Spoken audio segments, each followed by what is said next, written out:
With your ഹാൻഡ്സിലേക്ക് എല്ലാവർക്കും സ്വാഗതം. ഇന്ന് നമുക്ക് ഒരു ടാസൽ ഫ്ലവർ എങ്ങനെ ചെയ്യുന്നതെന്ന് നോക്കാം. അത് ഏറ്റവും ഈസി ആയിട്ടുള്ളൊരു മെത്തേഡിലുള്ളതാണ് ഞാൻ ഇന്ന് കാണിക്കാൻ പോകുന്നത്. അപ്പോൾ അതിനായിട്ട് ആദ്യം ഞാനിവിടെ ഡിസൈൻ വരച്ചിട്ടുണ്ട്. ഒരു ലീഫും സ്റ്റെമ്മുമാണ്. അപ്പോൾ ആദ്യം തന്നെ ഇത് സ്റ്റെമ്മും ലീഫും ഒന്ന് തയ്ച്ചെടുക്കാം. 6 strands ത്രെഡ് എടുത്തിട്ടുണ്ട്. അപ്പോൾ സ്റ്റെം ആദ്യം തയ്ക്കാൻ പോകുന്നത് കോറൽ സ്റ്റിച്ച് വെച്ചിട്ടാണ്. സ്റ്റെം സ്റ്റിച്ച് വേണമെങ്കിലും അല്ലെങ്കിൽ ബാക്ക് സ്റ്റിച്ചൊക്കെ വെച്ചിട്ട് സ്റ്റെം തയ്ച്ചെടുക്കാം. ഞാനിപ്പോൾ ഇവിടെ കോറൽ സ്റ്റിച്ച് വെച്ച് ചെയ്യുകയാണ്. കോറൽ സ്റ്റിച്ച് ചെയ്യുന്നതിൻ്റെ ട്യൂട്ടോറിയൽ വീഡിയോ ഞാൻ ഇട്ടിട്ടുണ്ട്. അപ്പോൾ അതറിയാത്തവർക്ക് അതിൻ്റെ വീഡിയോയുടെ ലിങ്ക് ഞാൻ ഡിസ്ക്രിപ്ഷനിൽ ഇട്ടേക്കാം. അപ്പോൾ അതൊന്ന് പോയി നോക്കിയാൽ മതി.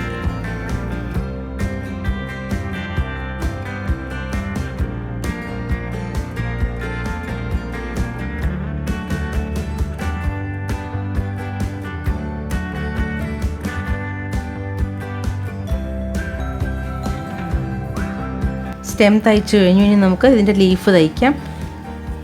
ഇതിൻ്റെ അറ്റത്ത് ഇതുപോലെ കുത്തിയെടുത്തു.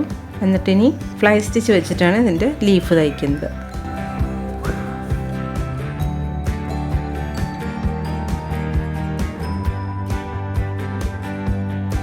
ഫ്ലൈ സ്റ്റിച്ച് ചെയ്യുന്നതിൻ്റെ ട്യൂട്ടോറിയൽ വീഡിയോയുടെ ലിങ്കും ഞാൻ ഡിസ്ക്രിപ്ഷനിൽ ഇട്ടേക്കാം. അപ്പോൾ അതറിയാത്തവർക്ക് ആ ലിങ്ക് ഒന്ന് പോയി നോക്കിയാൽ മതി. ഇപ്പോൾ ഈ വീഡിയോയിൽ ഞാനത് എക്സ്പ്ലെയിൻ ചെയ്യുന്നില്ല.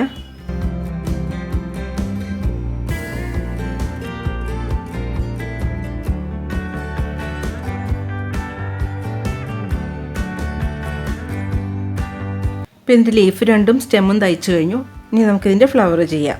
ടാസൽ ഫ്ലവർ ചെയ്യാനായിട്ടുള്ള ഏറ്റവും ഈസി മെത്തേഡാണ് ഞാനിവിടെ കാണിക്കുന്നത്.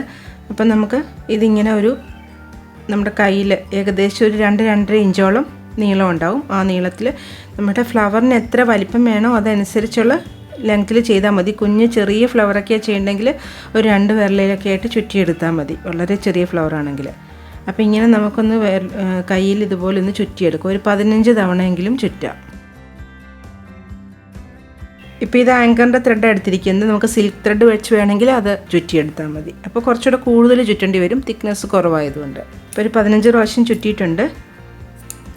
കട്ട് ചെയ്തു. എന്നിട്ട് ഇതുപോലെ ഇത് വിട്ടു പോകാതെ ഇങ്ങനെ അങ്ങ് എടുക്കുക. എന്നിട്ട് ഇനി നമുക്ക് ഇതിൻ്റെ ഫ്ലവർ വേണ്ടത് ഇവിടെയല്ലേ. അപ്പോൾ അവിടെയായിട്ട് ഇതിൻ്റെ സെൻറ്റർ നമ്മളിങ്ങനെ മടക്കി വെച്ചിരിക്കുന്നത് ഇത്രയും ലെങ്ത്താണ് അതിൻ്റെ ഫ്ലവറിന് വരുന്നത്. അപ്പോൾ ഇതിങ്ങനെ ഈ ഒരു പോയിന്റിലേക്ക് ആക്കി ഇങ്ങനെ വെക്കുക. പകുതിയാണോ നിങ്ങളൊന്ന് മടക്കി നോക്കിയാൽ മതി. എന്നിട്ട് ഈ ത്രെഡ്, ഗ്രീൻ ത്രെഡ് ഇതുപോലെ മുകളിലേക്ക് എടുക്കുക.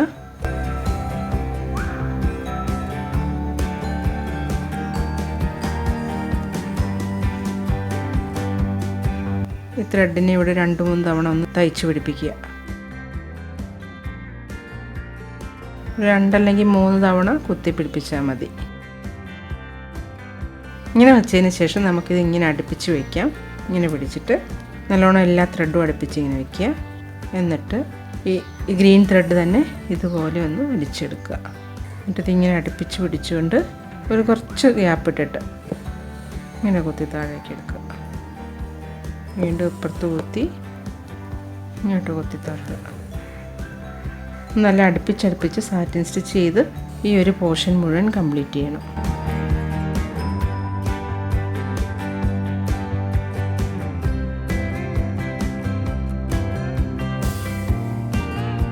ഇത് ഇത്രയും തയ്ച്ച് പിടിപ്പിച്ചതിന് ശേഷം നമുക്കിതങ്ങ് കട്ട് ചെയ്യാം. ആദ്യം മടക്കുകൾ കട്ട് ചെയ്യുക. എന്നിട്ട് നമുക്ക് എത്ര ലെങ്ത് ആണോ വേണ്ടത്, ഈ ഫ്ലവറിൻ്റെ എത്ര ലെങ്ത് വേണോ ആ ലെങ്ത്തിൽ ഇതുപോലെ കട്ട് ചെയ്യുക.